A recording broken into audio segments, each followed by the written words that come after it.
Are you feeling lost in the digital wilderness? Welcome to Lost in Cyberia. We are your guide to navigating the world of cyberspace. So whether you're a tech enthusiast or you're looking to land your first job in InfoSec, we're here to break things down into bite-sized pieces so that you don't have to.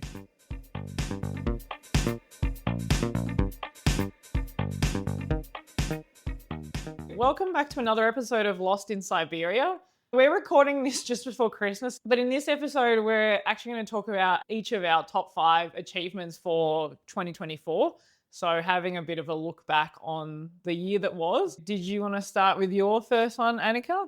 I think a really important achievement of mine was getting published in my university's maths yearbook for a cryptography report that I've done for my discrete maths unit, which was just something that I never expected to happen to me in my life. And so it was a very nice thing to have my name next to something very scientific. And I find cryptography very cool. So if we just take a step back, just in case anyone doesn't know, what is discrete maths? Discrete math it's like mathematics, but it's not your algebra, it's not your trigonometry, it's everything that's not that. For instance, the first thing we do is number theory. And number theory is essentially understanding all of the logic between the numbers and things like that. Then you have subjects such as proofs, actual logic. Then you have algorithms and how to judge if algorithms are efficient or not efficient. Cryptography falls as one of them because cryptography is based on number theory. To make something encrypted, we take really large prime numbers. It's computationally impossible to find out what their remainder is from another really random prime number that we use as a divisor. And that's how encryption works. And that's why when quantums comes around, it's actually going to be able to break it because its computational powers are so much higher than the normal computers, but also because it has all of the different options possible in the qubit. But that's not what I wrote my report about. I wrote it about a very basic kind of cryptography subjects, introducing people to what a cipher is, what plain text is, ancient ciphers, such as the one they used in the Roman Empire, the Caesar cipher, and then explaining it a bit further into Chinese remainder theorem, into RSA, which is a Rivet-Shamir algorithm for encryption, which is used a lot for cybersecurity. And then also touched on El-Gamal a bit, which is also in asymmetric cryptography, but it's a bit more complicated with RSA. And El-Gamal has a lot of the signatures that people use in encryption. How long was the paper? I would say it's about, in the end, like 10 and 12 pages long. Okay. And what's your favourite type of cipher? I like any cipher that I don't have to sit and try to figure out. I like the process of actually sitting down and doing the equation and understanding how it works. I like ciphers where there is a little bit more of wordplay, to be honest. I think it's a bit of a human element. But that's probably why it's so interesting when it translates to numbers, purely because you can still see a lot of beauty in numbers and a lot of similarities in certain numbers and how even large prime numbers act very similarly to smaller ones. And that's how we can make really complicated systems work on very basic rules. Yeah, but I like riddles and puzzles in general. What is your favorite type of sci-fi, if you have one? I don't think I know enough of them to have a favorite. Fair enough. Yeah. Would those kind of ancient Egyptian hieroglyphics count as a kind of ancient form of that? Yeah, if you use hieroglyphics as well as cipher, yes, it can count. You can make a cipher of your own. True. The Zodiac Killer, right? Nobody can still figure out the cipher that he used because they still can't find the logic. And it could be that it's actually there is no logic to it, I think. But they do it sometimes and use different letters or hieroglyphs or to signify something. Or sometimes you jump a few letters ahead. This is Caesar cipher, so you jump 4 letters ahead. So A becomes D, D becomes, I don't know, D, whatever. It kind of reminds me of the Imitation Game movie that was based on, what's his name, Turing? Alan Turing. About how he broke Germans or Enigma. The Nazis using the Enigma machine. Is that correct? Yeah. Okay, cool. Yeah, it's like the most famous case of cipher breaking, which was quite impressive. ASD has published a few papers that are now declassified about the work of Australian women in cryptography during World War II. I think they were calling them the garage women. They Okay. were working from their garage and breaking down ciphers. Oh, cool. Yeah. Okay. What is your first one? My first one would probably be doing my first conference talk, which was at Canberra CyberCon in March 2024. I did a talk with a friend of mine, Sakar, and she had done her first conference talk the previous year. She'd done it at Melbourne CyberCon the year before. And I wanted to do it with someone that I was friends with, and I wanted to feel a bit more comfortable sharing the load as well. And it actually went really well. We were both really happy with the turnout as well. So the topic was about social engineering that occurred on booking.com. Mm. So basically how I came up with the topic was my housemate at the time had been, luckily she hadn't had any money taken, but she had been targeted by someone who had hacked into the hotel's booking admin system and had targeted her, asking to re-enter her banking information and saying that it hadn't gone through the first time when she entered her credit card information to book this hotel online. There had been no issues initially when she booked it. And then a month later, she gets a message within the chat. So it looks like it's come from the hotel. And it's, you know, she's already got a previous message from the hotel, one of those like automated messages that says, hello, looking forward to welcoming you to the hotel. These are the hours of check-in. This is what time you can have breakfast, all the regular information you would get when you're staying in a hotel. And she gets this message a month later and it basically says, oh, unfortunately, there was an issue when you entered your banking information. Could you put it in again? And so there's a link to this page. Again, she gets taken to another page and then she gets asked to enter her banking information again. And then she thought something was up when she said that she would receive a 6-digit code from her bank to confirm the transaction. She never gets the code. It's 5:30 or something in the morning. She's half asleep. She's checked her emails. She's, oh crap, like I don't want to lose my booking. I'll quickly put in my information. And yeah, she doesn't receive the code. And then she starts thinking something's up because she's thinking, how come I haven't received a code from my bank? And luckily, she was smart enough to immediately cancel her card. She's called her bank straight away, said, hey, cancel my card. That was how I thought of this topic. And I was feeling, oh, is this a common thing? Like lots of people getting scammed on booking.com. And turns out it's actually a massive thing. It's been happening globally. So I suggested that as our topic to Sakar. And then we started looking into it a bit further. It was actually quite interesting because it wasn't just the social engineering that the customer was experiencing from the scammer. It was also the social engineering that the hotels were experiencing from the attackers who were then stealing their admin credentials and getting into their admin account, logging into the admin portal for booking.com and then being able to access all of their customer information. So it was a two-pronged attack. It was people who were in it for the long haul because they saw the payoff could be very high.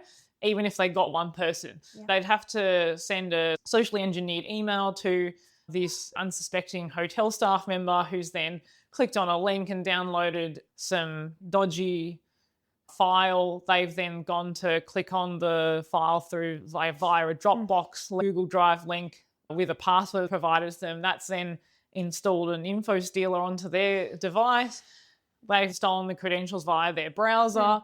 And then they've been able to log into the portal and then go after the customer. So yeah, initially it didn't seem as complicated on the surface. So it was quite interesting to research all that. That was a long-winded way of saying, yeah, that was one of my top achievements for 2024. What was your favorite part of delivering the talk? Favorite? Public speaking has never been something that I've felt very comfortable doing.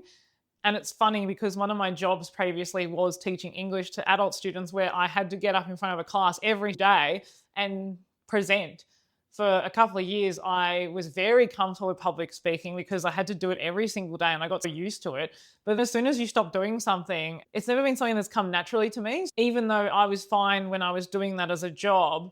And I think also after a while, when you're presenting the same type of information and you get to know the students, you become a lot more comfortable. But presenting on a topic that you've had to thoroughly research and aren't necessarily an expert in is quite daunting when you then go and present in front of a bunch of people. Some of them probably have way more experience than you and have been in the industry a lot longer.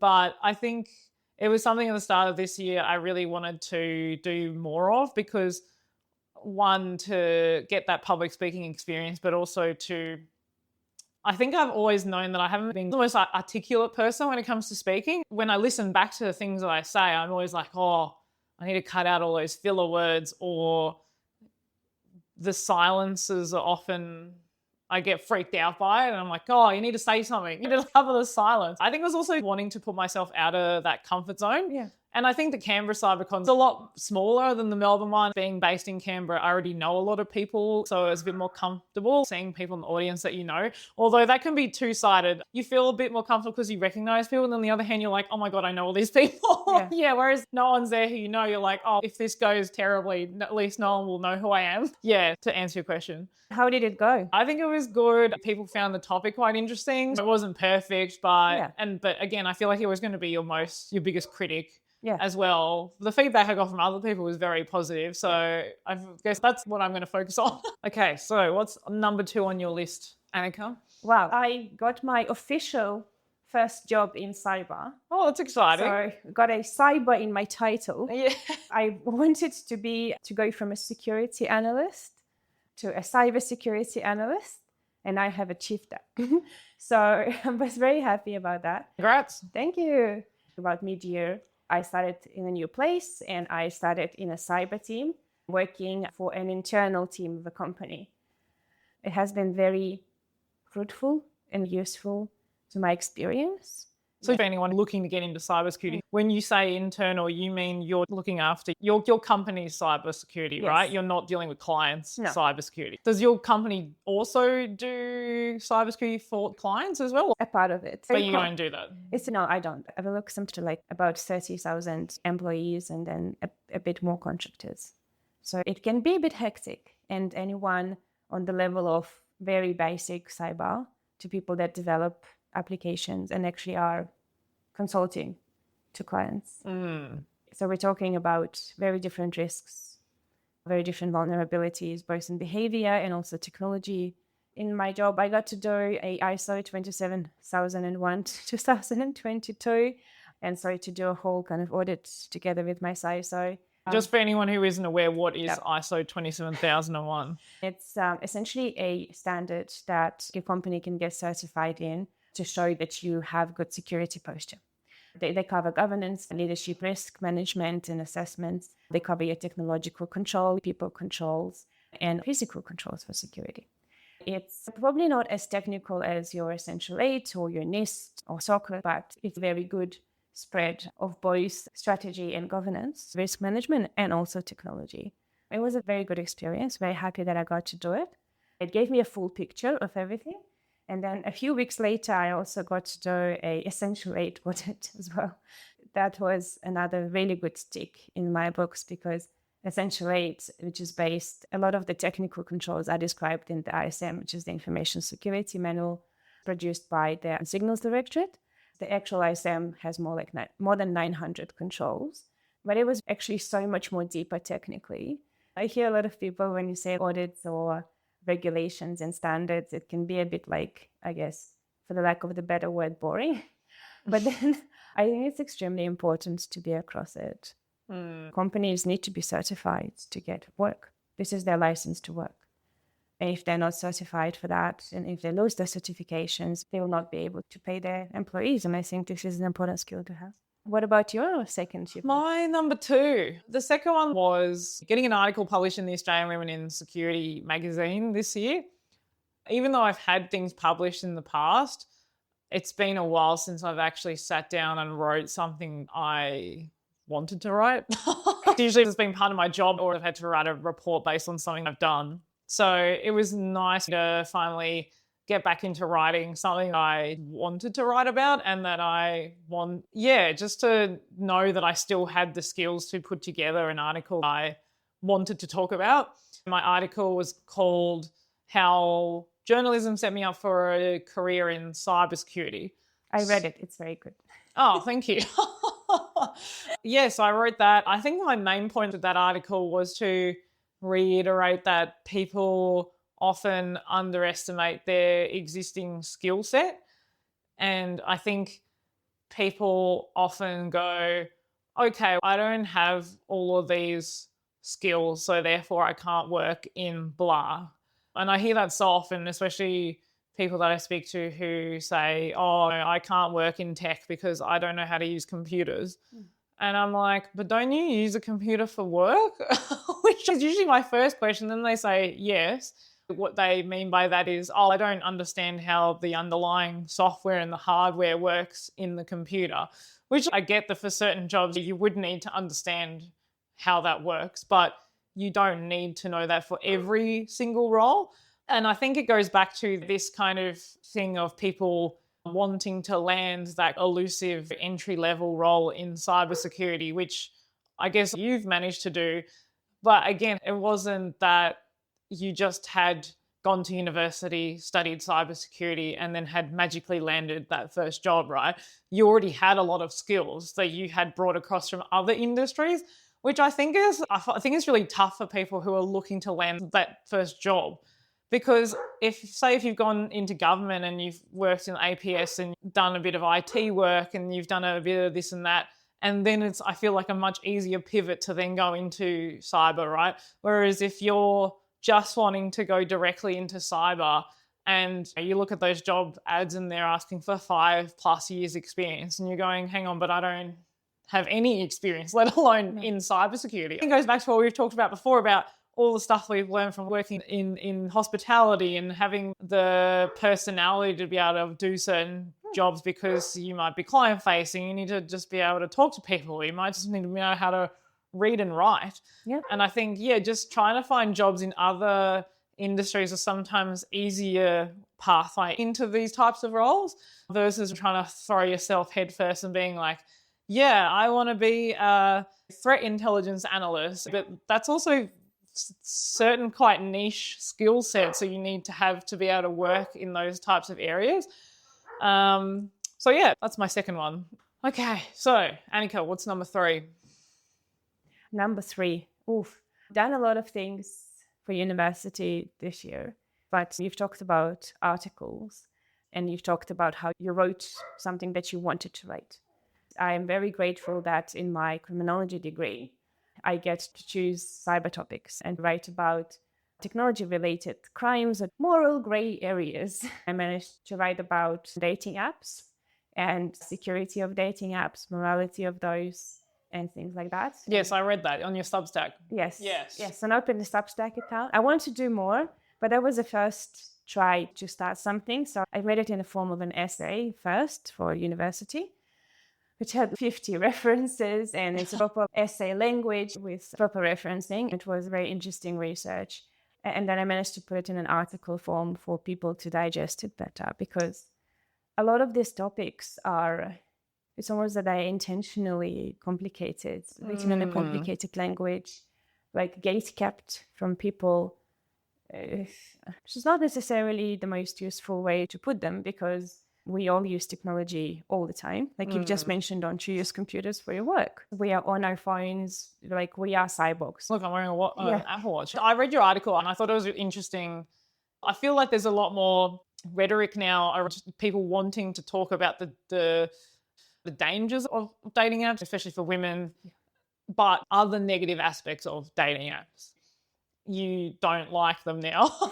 Do you think you'd ever use another dating app? When I was writing it and I was speaking to my brother, and he deleted them after I told him how they work. I think you mentioned in the article about how it's ironic that Hinge's motto is this app is designed to be deleted, when it's actually that's not how people make money. No. They don't want you to delete the app. That's not a good money making model. Otherwise, what kind of business model is that? You don't even need to know how the algorithm works to go just is a bit odd and question that. And there's that part of critical thinking as well that gets lost a bit with algorithms and technology. I've heard a podcast episode where there was a woman who was talking about, she basically runs like a matchmaking company. And I remember she was talking about, someone was complaining to her who ended up being a client of hers that said, I can see all these nicer looking people that are some page on Hinge where if you pay for it, you'll get access to all these other people. So basically, if you pay for it, then you'll get access to all the hotter people. Yes. But does that necessarily make you happier, I guess, like that. And also I went through a bit of a phase when I was on dating apps and I've never really used them before. It was this whole new experience for me. And then, yeah, I remember I went on a date with this one guy and I remember he said to me that he was so weirded out that I was actually a real person because he had been catfished so many times. And I was like, what the hell? But I think another thing that freaks me out, I remember seeing a guy on one of those apps and he literally said on his job, it said Chief Information Security Officer at a company. And I was like, you work as a CISO and you're literally writing on your dating profile that you are a CISO. And it even said the company name. And I was just so shocked. For a start, there must be so many spies on dating apps in Canberra especially because this is where they live. Yes, so many good points, and all of them absolutely a red flag. Would you date someone who's writing that and you work in that same industry? I was very briefly on them for maybe a month and a half until I just got really overwhelmed really quickly. And you have to pay sometimes to see the people that liked you, but you can see the number of people that liked you. I was started to get panic, because the number of people liking me was just growing exponentially every day. Was there a part of you, like, because when I see those numbers, I go, how accurate is that? Because there's part of me, I'm like, are there even that many people in Canberra for a start? No, there aren't. And you go, how does this happen? Because you have to pay for that. You don't know who they are. And so you can't actually see them unless you pay to unlock those features. Yes. Yeah. But again, that's such a gamification of dating, right? If you pay, you'll get to see all these people who liked you. Yes. You got to talk to them. You got to interact with them. It's that dopamine effect. That's that what social media does to us. All these people like my photo. I've got all these followers. And it's just that instant gratification. It is. It's pretty much designed with the same effect of a gaming slot machine, with you just like sliding profiles. Tinder changed the game in a really big way. Grindr started it and Tinder followed. And it also created a culture of focusing on looks rather than personality. I think I mentioned it in the articles of that brandification of the commercialization of people. You are a brand. You're not a person, like you're a brand, and you're presenting yourself as a brand. And I think that's why the guy was so surprised that you were a real person. And yes, I get catfished personality-wise as well, because now you have to create that act in real life. A lot of matches don't actually result in dates.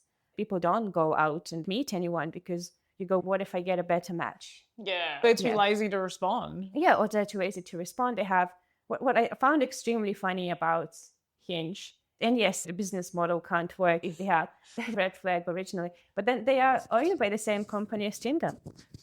I think they're all pretty much owned by the same company. Yeah, except a few smaller ones, because Bumble had a whole schism with Tinder and all of the issues with safety and women issues. And the CEO of Bumble just said, I want to create a platform without that.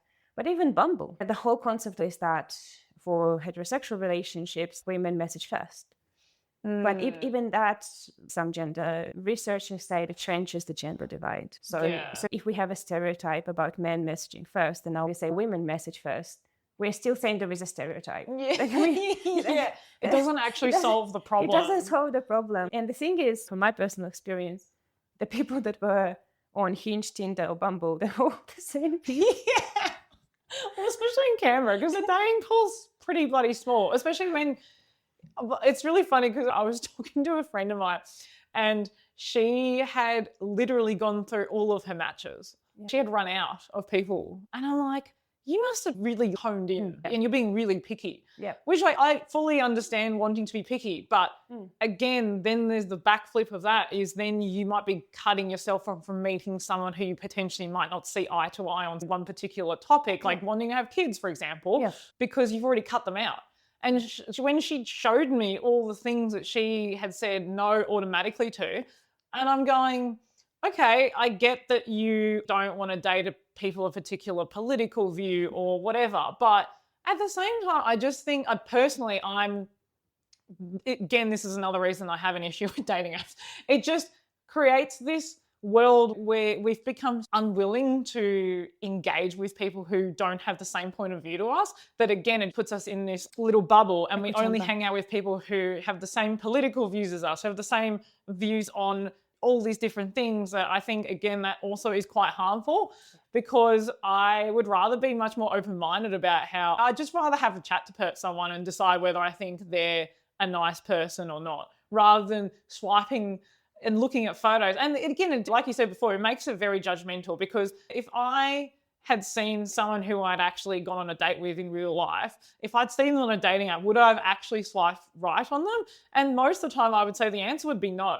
Because I think the reason why I've ended up wanting to go on a date with them is because I've actually gotten to know them, and we actually do have stuff in common, which I wouldn't have known through looking at something like a dating app. You see so many memes on Instagram Reels about people who make fun of all the prompts of people, like the stereotypical prompts, especially guys make, oh, what's your favorite pizza topping or whatever. And I think when you go deeper into the tech of it, and you go into how the algorithm works, and you go, oh, you've never meant for us to leave. What was the scariest part of it is what happened with Tinder, because women are pickier, and so we take the time, we swipe less, while men swipe right almost on everyone. In Tinder, you have a score of how much people will potentially match with you or will like you. If you have a higher score, then you come like first or second in that deck of cards of profiles that you get presented with. So if your score is higher, you get presented first and second, etc. And then if you have the lowest score, you might never be presented at all, reducing your chances to increase your score. That's what happens because you have more, you're swiping more, you're having less matches, because just statistically speaking, your score goes down. And so it created this data visualization from Tinder. And they said that women prefer 10% of men, like the 10 highest. I don't know what that means, but I know what it means. I just don't believe in it. But 10%, while men will date anyone. And then it went further. And there are a lot of men now that go, women are so shallow and they only want to date handsome chads that are rich and handsome and have the right jawline. And the whole kind of loneliness epidemic, the extremist men views, the men rights movements, and like the pickup artists and the incels especially, they're like, you have to have the right jawline and you have to be the right height. And if you are not, then women will never like you, and it's the women's fault. And that's the scariest part. Then they say, this is the women's fault. They don't go and say, this is the algorithm's fault, or because they actually never get to speak to a woman. They have no idea what women are like. They live in this very dangerous echo chamber of their own. And there are people saying that they can be quite extreme and violent. And a lot of things that they say are very extreme and violent. I would not recommend to anyone to go to an incel forum, man or woman or child. This is going to harm you. Just don't do it. And you go and you look at our political situation now and how big the gender wars are. What's the role that technology played in that? And of course, then we have the whole spy problem. We have influencers from other countries that know about this and will exploit that further. Yeah, while the dating apps companies are getting richer and richer. But I thought Gen Zs were off dating apps. I thought Gen Zs were like, hey, you guys, you millennials, you guys gotta stop. This is not working. Yeah, which I think that's the women are. I think the women are getting off dating. The Gen Z women, the Gen Z women, and they are the more progressive. They are finishing universities more. Though 60% of women graduate universities now compared to 40% of men. It had never happened before. They're leaving churches, they're leaving religious institutions, they're leaving dating apps, which again is creating a huge problem, because when you have less women than men on dating apps for heterosexual relationship, that gap we just talked about becomes even higher. I think it just means that people should stop obsessing. Just get off their phones and actually meet people. I can tell you my life's a lot happier being off. Yes, absolutely. And it's addictive as well. Back to the article and the joy of publishing something you really care about and putting it in a language that you think is going to be easier for people to understand. Okay, so my number 3. Yes. Especially towards the second half of this year, I really wanted to get more hands-on with the stuff that I was doing. I come from a creative background. It was something I wasn't really getting from my day job, because a lot of the work I do is very much like looking at documentation, assessing it, digesting it, and then making an assessment. I needed some kind of creative outlet to do something outside of this. I've always been quite interested in the cloud and learning new technologies. That's something you don't really get to do much of when you work with federal government. So again, it was needing that outlet to want to learn new things as well. So yeah, I really just like started randomly watching YouTube videos and being like, what can I do at home and what can I learn? And I think one thing for me was getting asked all the time, what can I do to get more hands-on skills? And I think we talked about this when we talked about resumes and adding things to your resume that you might not necessarily think of as important, but might be interesting to talk about during a job interview. So I found this website called the Cloud Resume Challenge, and it basically was this idea of being able to host your resume on a website. It could be in the format of a regular resume where it would just list, you know, your work experience, your education, or your regular things you would put in a resume, but with the added bonus that it is hosted on a cloud provider. I thought, oh, okay, I've done quite a bit of stuff with Azure through my previous jobs. So I thought, okay, let's have a look at AWS, because I just feel like I've never really played around much with AWS. So I did my Cloud Resume Challenge. I hosted the whole thing through AWS. And then I also used Terraform to deploy everything. Code would get written in Visual Code Studio. Mm-hmm. I would push it to GitHub. Yep. And then that would get pushed to AWS CloudFront. Anytime I make changes to my website, it gets pushed directly to the website and updated within a couple of minutes. It's been really cool to actually update it regularly, because I've just realized like how streamlined the whole process is. And yeah, I guess for anyone who isn't familiar with, it's an automation tool owned by HashiCorp.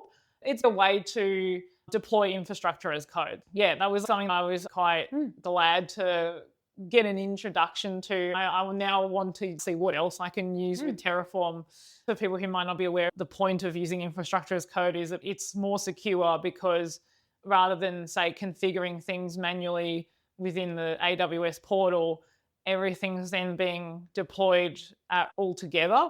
You also have version control, so you can roll back stuff easily if you need to. If I wanted to take all my modules that I've created within Terraform for AWS, I could then use all of those and deploy it to Google Cloud or Azure. I don't own that. It's completely your own and you can always take it. Yeah, exactly. And I didn't really set mine up in terms of a A4, what a normal resume would look like. I put my speaking engagements, an article I wrote, and the podcast I've appeared on, just stuff that I thought was a bit more interesting with some photos and stuff to make it a bit more interesting rather than just being like, here's some bullet points on this job that I did. Yeah, that's my number 3. Yeah. So what's your number 4? I think of coding and doing things that are a bit more technical and getting outside of your comfort zone. Managed to do a few projects, again, with university. One of my proudest achievements was building a web application from scratch for my secure coding class. We could have used the code from our tutors, but I decided not to, because I completely missed the part when I said we could reuse the code. It was actually very good because I got to create it in a very insecure way.